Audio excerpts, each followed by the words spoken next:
Bom dia, pessoal, eu sou a Larissa da equipe Águia e eu vou apresentar as melhorias e novidades feitas pela equipe nesses 15 dias.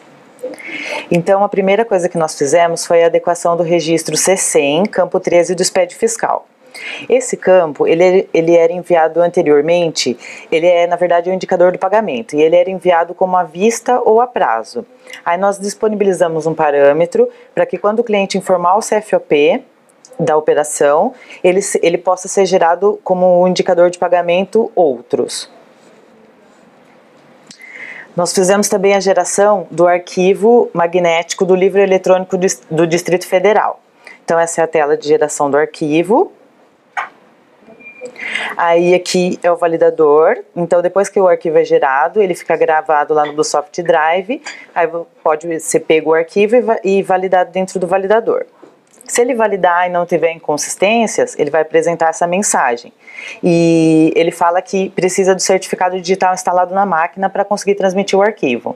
Então o cliente fez a validação para a gente das informações desse arquivo.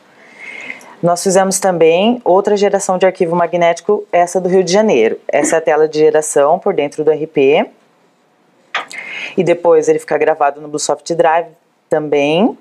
Essa é a tela de validação do arquivo. Lá, no caso do Rio de Janeiro, é disponibilizado pelo site da Cefaz. E aí o cliente seleciona lá o arquivo, que foi gerado pelo RP, e faz a validação. Nesse caso apresentou essa mensagem porque a gente já tinha validado esse período, e aí ele pediu que se quisesse enviar novamente, teria que mandar como retificadora.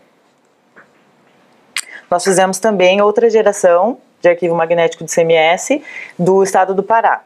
Essa também é a tela de geração, que é a mesma das outras. Ele também fica gravado no BlueSoft Drive. Essa aqui é um pouquinho diferente, é um validador que tem que ser instalado na máquina, e o processo de validação é através desse caminho de F, importar uma declaração completa. Aí você seleciona o arquivo, que foi gerado pelo RP. Se for importado com sucesso, ele vai apresentar essa mensagem. Aí é possível consultar a declaração através do arquivo de declarações, seleciona a declaração que foi validada, e aí pode ser comparado os valores que existem na apuração do CMS do RP com os valores que tem no validador do estado do Pará. Aí eu só printei a tela para verificar que os valores estão batendo. Nós fizemos também uma adequação no agendamento tributário para a alteração da regra de tributação das carnes, porque a partir de 1º de abril as carnes vão ser alteradas, a tributação das carnes vão ser alteradas. Então nós disponibilizamos aqui no agendamento a opção de tipo de mudança que o cliente vai poder selecionar a opção de ICMS atual para o ICMS futuro. Aí ele vai poder colocar as novas alíquotas de ICMS. Aí, se ele desejar, ele poderá gerar os ajustes na apuração do ICMS. Aí ele coloca que ele quer gerar o ajuste e coloca os códigos de ajuste. Ele também tem que informar o NCM, e caso algum NCM ele não queira que seja alterado, ele também informa aí nesse campo de produtos que não serão alterados. Aí salvou o agendamento. Quando ele salva, ele vai trazer a relação de produtos com aquele NCM. Aí ele poderá informar a alíquota. Nós separamos os campos, o que é ICMS de entrada e o que é ICMS de saída. Então o cliente vai poder colocar específico da operação que ele está fazendo. Aí ele colocou salvar agendamento, vai ser gerado o valor de crédito e de débito quando ele informar alíquotas para a operação de saída, e vai gerar um ajuste referente à operação, se ele tiver selecionado o parâmetro lá na tela de agendamento. Nós também adequamos a emissão das notas fiscais do tipo SIAP. Então, toda vez que houver produto, bens que ele queira gerar o valor referente ao SIAP, ele vai poder selecionar o tipo de nota, aprovar ela e depois clicar nesse botão gerar nota fiscal. Quando ele colocar gerar nota fiscal, o valor do ICMS será gerado em campo próprio, e o CST que vai sair na nota é o 0,90, que é o outras. Também vai sair a observação do lançamento fiscal na nota. Aqui eu tirei um print da tela da escrita para ver como que vai ficar. A apuração do ICMS vai ser gerado um lançamento, né, de crédito do ativo, e só vai ser preenchido o valor no campo de valor do ICMS.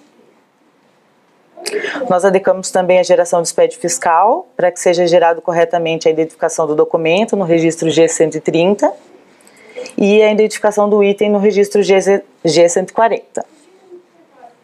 Nós também atualizamos a tabela do IBPT, que a partir do dia 13 de março foi alterada. A nova chave é essa daí, quando o cliente emitir uma nota fiscal, ele já vai pegar a tributação de acordo com a nova chave. Obrigada, pessoal. Bom dia, pessoal. Meu nome é Adriano, vou apresentar para você as novidades e melhorias da equipe Navegantes nos últimos 15 dias. Bom, a primeira tarefa que a gente fez foi na parte da conta comercial do fornecedor. Agora é possível informar o CNPJ para a impressão dos acordos. Então, tanto para o acordo comercial como para o acordo financeiro, quando, nesse caso aqui, é um fornecedor que tem tem a matriz e filiais, então eu posso escolher tanto a matriz como as filiais, e vai ser esse CNPJ que vai ser impresso no acordo, porque existem empresas que não aceitam a impressão do acordo no CNPJ da matriz, tem que ser no da filial ou naquele específico que ele menciona. Então agora o usuário consegue configurar isso na hora de gerar o acordo.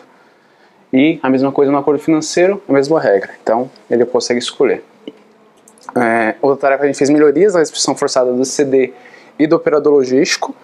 A gente colocou esse facilitador aqui de preencher quantidades, que, por exemplo, se o usuário realmente quiser distribuir toda a mercadoria do CD para a loja de destino, então agora, no caso do CD, ele consegue escolher esse botão aqui, preencher quantidades, que vai olhar para a quantidade disponível e preencher o campo quantidade. E no caso, quando é operador logístico, ele olha essa quantidade que está disponível no operador logístico, que já desconsidera a parte de mercadorias que estão reservadas, e essa mesma quantidade é preenchida no campo quantidade. Esse é só um facilitador para ajudar nas distribuições. A gente fez o processamento de XML de transferência de produção. Então agora o usuário também consegue fazer. Aí vai ser feito um depara, porque não foi criado uma operação de produção, vai ser realmente o CFP que já existe. Então se o fornecedor mandar no XML o CFP 5151 ou 6151, vai ser convertido para o CFP de entrada de transferência sem ST, que é o 1152 e o do 2152. E se ele mandar o CFP 5408 ou 6408, que são transferência de produção com ST, vai o equivalente, que é o 1409 ou 2409. Então isso aqui é só mais uma adequação mesmo. A gente fez melhorias no recebimento de mercadorias no Simples Remessa. Então quando foi esse CFP 1949 e o tipo dela na natureza de operação for Simples Remessa, o campo de descrição foi adequado para o limite máximo da Cefaz, que é 120 caracteres. Então se alguém tipo, por que a gente escolheu 120? É porque o máximo que a Cefaz aceita é 120. Então esse é o máximo que a gente colocou aqui no campo. E não vai ser mais obrigatório informar o GTIN, porque existem produtos que realmente não tem GTIN, então o usuário não precisa preencher mais esse campo quando for Simples Remessa. E é isso. Bom dia. Meu nome é Gleice, eu sou da equipe Taurus e vou apresentar as melhorias feitas nos últimos 15 dias do módulo financeiro. Na tela de agendamentos de ODI, a gente tem o ícone de ocorrências, que a gente só mostrava antes ocorrências que foram feitas no sistema. Então tinha o agendamento, o envio, a liquidação e etc. Só que existem outros tipos de ocorrências que ficavam dependentes de um desenvolvedor conseguir ver e que às vezes poderiam afetar. Às vezes a duplicata não tinha sido quitada e o usuário não conseguia saber por quê. Aí quando a gente ia ver, às vezes era algum erro de operação do usuário, igual nesse exemplo aqui, que a duplicata não foi quitada porque a competência estava bloqueada. Então agora a gente trouxe essas ocorrências para a tela, que assim o usuário vai ter mais autonomia, tanto o usuário quanto o pessoal do suporte, de saber por quê, o que aconteceu, por que não foi quitada, ou o que está acontecendo com aquela duplicata. Ele já pode resolver o problema sem precisar abrir um chamado e depender de todo um processo mais demorado. A gente criou uma nova API de funcionários, que ao invés do usuário ter que cadastrar todos os funcionários um por um ou fazer a importação através de arquivo, a gente vai conseguir importar no sistema de RH que ele usa fora do RP, a gente vai conseguir importar via API, então ele não vai precisar fazer esse cadastro manual. A gente já tinha contratos recorrentes que geram previsões, só que essas previsões elas eram fixas, só que existem alguns tipos de contrato que podem ter valores diferentes em determinados meses. E ele não conseguia fazer essa previsão através do contrato recorrente. Então agora a gente tem esse ícone de lápis do lado da estimativa, e se o usuário quiser, ele já consegue deixar a previsão com um valor diferente no mês que ele já sabe que aquele valor vai estar diferente por algum motivo. Então as previsões ficam editáveis. A gente também fez uma validação na API de clientes, que antes ele tinha que colocar o CPF ou o CNPJ e ele tinha que informar se era uma pessoa física ou jurídica. E às vezes ele esquecia e acabava errando. Então agora, ao invés de ele ter que informar, a gente já faz isso através do campo que ele colocar como CPF ou CNPJ. Ou seja, se ele colocar um campo aqui de 14 caracteres, a gente já entende que é uma pessoa jurídica, e já classifica como jurídica. Ou se ele colocar com 11, a gente entende como uma pessoa física e já coloca para ele automaticamente. A gente também liberou, a gente concluiu o desenvolvimento da antecipação com a Nexera. Ela está em fase de homologação, mas só para a gente ter uma noção de como ela vai funcionar, a gente tem um parâmetro que, quando habilitado, a gente vai começar a mandar arquivos de duplicatas para a Nexera, onde o fornecedor consegue acessar o portal e fazer uma antecipação, solicitar uma antecipação se ele precisar. A gente tem essa nova tela, onde o usuário vai conseguir acompanhar as duplicatas que a gente mandou para o portal, e esse status aqui, que está destacado como solicitado, é quando o fornecedor solicita a antecipação dessa duplicata, e o usuário aqui pelo RP ele vai poder aprovar ou reprovar, e ele vai mandar tudo isso para o portal, e depois ele já gera um borderô para fazer o pagamento dessa antecipação para o fornecedor no caso da aprovação. Aí aqui a gente tem um exemplo de como fica a visão do cliente no portal, dos arquivos do RP que já chegaram lá. É isso, obrigada. Olá pessoal, meu nome é Ricardo, vou apresentar as novidades e melhorias da equipe de vendas. Foi criada uma integração com o fabricante. Isso é relacionado ao distribuidor, praticamente, porque o distribuidor tem umas informações que são enviadas diretamente para o fabricante através de uma empresa terceirizada. Então, assim, o RP, nós criamos 3 arquivos, de estoques, clientes e faturamento. Então, é enviado todas as informações de estoque dos produtos, a quantidade os itens e os estoques de cada produto que tem no fabricante. Os clientes são todos os clientes cadastrados na distribuidora. E de faturamento são todas as notas emitidas, tanto quanto devolução e recusa vão nesse arquivo. Então aqui tem a tela inicial, que é necessário informar o fabricante. No caso, a interface, de início nós temos a Emitrix, que é a empresa que faz essa transferência de arquivos entre a distribuidora e o fabricante. Tem o tipo de arquivo, que é no caso estoque, clientes ou faturamento, e o período, que é para gerar o arquivo. Então assim, para gerar, na tela de geração você informa o fabricante, a interface, no caso a empresa, e o tipo de integração. Algumas exceções são no caso de clientes, é necessário informar a loja que vai nesse arquivo. Nesse arquivo de clientes é necessário informar qual que é a distribuidora que está indo no arquivo. No caso de faturamento, nós enviamos também as vendas do PDV. Então assim, no caso desse fabricante que é feita a integração, ele também precisa saber quais produtos passaram no PDV. E nesse caso nós não temos um vendedor específico. Então na hora de criar o arquivo, é necessário informar um vendedor externo, que é o mesmo caso do que são enviados os vendedores externos do Força de Vendas. Nessa situação, a pessoa que vai gerar o arquivo, ela informa um vendedor, ela tem essa informação na hora, ela adiciona ali e é gerado o arquivo com essa informação de vendedor dos produtos que é feito no PDV. É enviado também as devoluções que são caracterizadas dentro no PDV por parte dos clientes. Aqui a parte da consulta também é necessário fazer o download do arquivo, serão listados todos os arquivos aqui gerados nessa integração.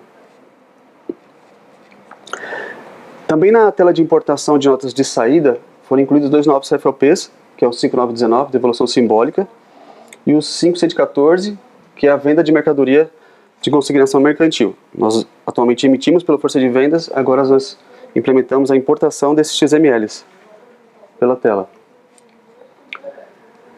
Aproveitando também a integração do fabricante, também é necessário um outro cadastro.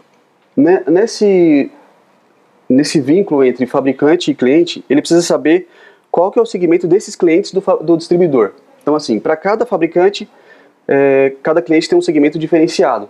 Então no caso do fabricante A, esse cliente ele pode ser um supermercado, mas para o fabricante B, esse cliente ele pode ser um mercado. Então, são segmentos diferentes e para cada fabricante um cliente tem uma diferenciação. Então, o que nós fizemos? Dentro do cadastro de cliente, incluímos uma nova aba chamada fabricante, que é onde é adicionado o fabricante e o segmento. Então, assim, lá naquele íconezinho de mais, será exibida a opção de você selecionar o fabricante e o segmento, que no caso, nós mostramos na review passada, os cadastros de segmentos, que aí é necessário selecionar. Feito isso, já é feito o vínculo no cadastro do cliente, que é onde é informado dentro do arquivo de clientes para esse fabricante. Outra coisa importante também que nós fizemos, que também faz parte desse vínculo de integração entre o fabricante, é saber qual que é a embalagem padrão que o fabricante entrega na distribuidora. Porque assim, nós temos vários tipos de cadastros de embalagem. Vamos supor, vou colocar o exemplo de um fabricante de café. Para a distribuidora, ele entrega como quilo, mas a distribuidora ela vende como unidade. Então, para a gente enviar esse arquivo, é necessário você informar qual que é a forma que o fabricante vende para a distribuidora. Então, é necessário informar se é quilo ou unidade. É só essa informação. Então, assim, como nós temos já na aba de compras os cadastros feitos, é só informar a partir desses cadastros qual que é o padrão do fabricante. É bem simples. Tá. Dentro do gerenciamento, nós incluímos mais informações, que é importante para o pessoal que faz a análise do gerenciamento de pedidos do Força de Vendas. Então, nós incluímos também aqui o tipo de pedido, a tabela de preço, a forma e o prazo de pagamento, o frete e o último pedido faturado daquele cliente, que era uma informação importante para o pessoal da análise dos pedidos. Então, aqui tem um link, se clicar vai para os últimos pedidos daquele cliente, que é o mesmo caso da análise de crédito. Outra informação que é necessária para o pessoal que está trabalhando com força de vendas, assim, tem clientes que tem um grupo que é muito grande, às vezes tem loja no Brasil inteiro, e esse cliente, ele trabalha assim, nem todos os clientes é um pedido só, porque assim, hoje nós temos a opção de você informar qual que é o número do pedido do sistema do cliente. Nós tínhamos um campo só que para uma situação, cada cliente tem o seu número diferenciado. Então assim, dentro da tela do RP, também nós fizemos no mobile, vou mostrar, incluímos uma nova coluna para informar o número de pedido de cada cliente. Então assim, dependendo da quantidade de clientes, fica um pouco trabalhoso, mas é necessário informar, e essa informação vai dentro do XML que é enviado para o cliente. Então assim, como eu estava dizendo, dentro do aplicativo, na parte de entregas, nós temos os clientes e aí incluímos também a opção para informar o número do pedido do cliente, para cada cliente. Aproveitando dentro do mobile, nós incluímos mais informações. A informação de quantidade de pedido de cada cliente e a totalização dessas quantidades. Além do número do pedido, as quantidades para cada loja, para cada cliente. É isso, pessoal. Obrigado.